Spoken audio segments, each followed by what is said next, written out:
Chers amis, bonjour.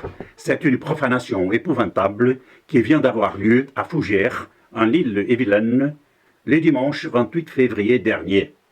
Un individu est entré dans l'église Saint-Sulpice de cette commune bretonne pour y détruire une magnifique statue de la Vierge Marie.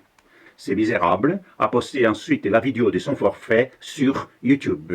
On peut regarder qu'après avoir proféré du propos indécent, il a jeté les statues de Notre-Dame des Marais au sol où celle-ci s'est brisée en 1000 morceaux. Si vous avez envie de réagir, alors abonnez-vous à cette chaîne en cliquant sur la cloche en bas de la vidéo. Non seulement il s'agit d'une grave offense à la Mère de Dieu, mais il s'agit aussi d'un coup très violent porté à notre patrimoine.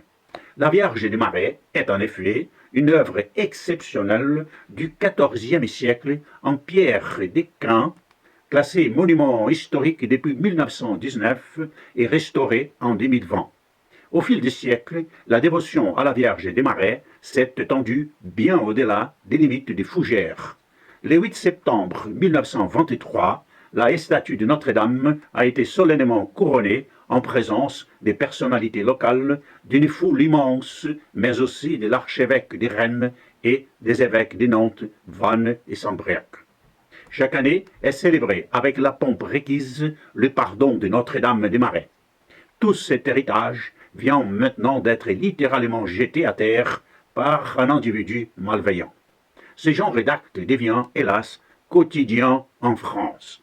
S'il vous plaît, aidez-moi à tirer la sonnette d'alarme en partageant cette vidéo sur les réseaux sociaux.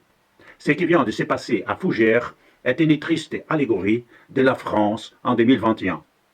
Partout, on s'acharne avec une violence inouïe contre nos symboles chrétiens.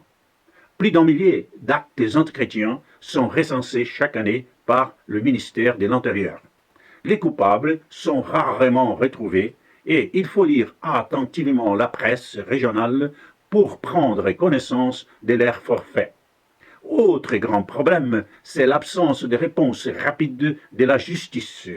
Jugez vous-même, l'homme qui a brisé la Vierge des Marais ne devrait pas être trop difficile à trouver.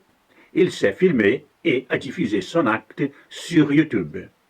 Placé en garde à vue le mardi 2 mars, il est ressorti libre le 4 mars et convoqué devant le tribunal correctionnel de Rennes pour le mois d'août 2021, c'est-à-dire dans 6 mois. Autrement dit, tout se passe très souvent dans l'indifférence, presque dans la résignation, comme si cela était inévitable et, au fond, normal. Entrer dans une église et jeter une statue au sol, ce n'est pas quand même pourtant pas un acte anodin. Voilà une scène qui rappelle les sacrilèges commis sous la terreur. Cela fait aussi penser, bien sûr, aux exactions de l'État islamique en Irak et en Syrie. À travers ces symboles, c'est l'âme même de la France qui est attaquée. Notre pays n'est pas seulement de culture chrétienne, il est des natures chrétiennes.